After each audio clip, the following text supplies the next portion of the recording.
Good morning, preppers. I find there's a lot of fear and questions when it comes about a new world order, which is coming. And time is short. But I want you to stick to this video because some of the information I'm going to demonstrate to you may be very enlightening in showing what's happening with the New World Order, and even more so, even more puzzling. So at the end, there may actually be more questions than we've actually answered.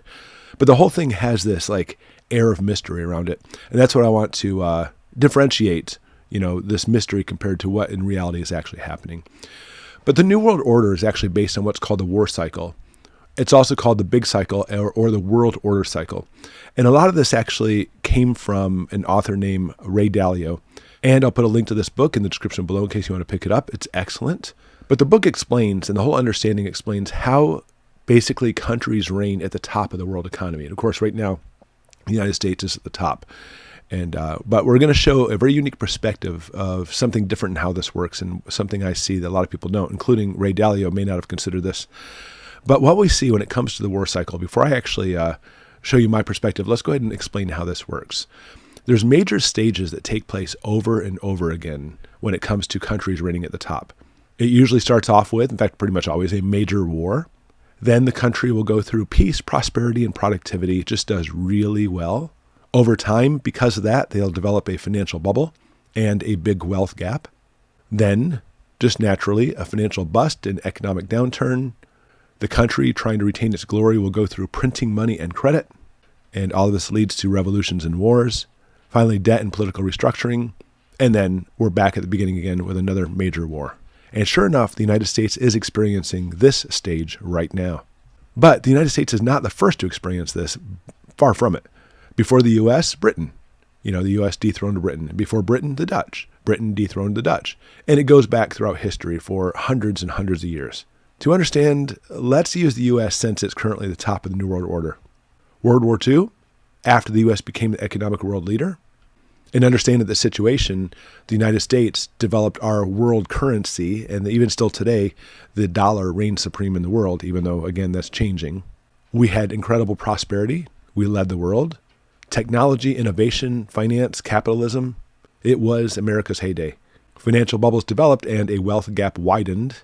Then starting in the 60s, economic downturn and lots of bust. For example, we had bubbles that popped, like the stock market bubble popped in 1987, dot-com bubble popped in late 90s, and of course we know the housing bubble in 2008. Eventually, the government spending skyrockets in print money. We're seeing this happening right now before our eyes, leading to, massive inflation and hyperinflation.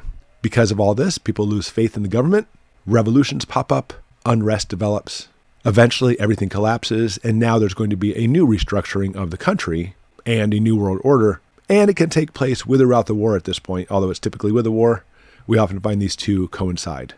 So the first question is, when is this going to happen to the U.S.? Because it's going to happen. We've seen these progressions continuously. It actually could be right now. It could be, that's what we're seeing with all these turmoils and changes. It could be later, though. But right now, we definitely see World War III is looming. And on top of that, the United States, we are desperate to stay afloat. We're not desperate to stay the world leaders. We're desperate to stay afloat. The United States in itself, I hate to say this, is crumbling.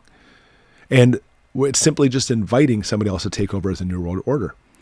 And who is that? That's the next question. That's probably the more important question. Who will be the country or countries that will take over the new world order when the United States finally succeeds in its ranking? Lots of speculation about this.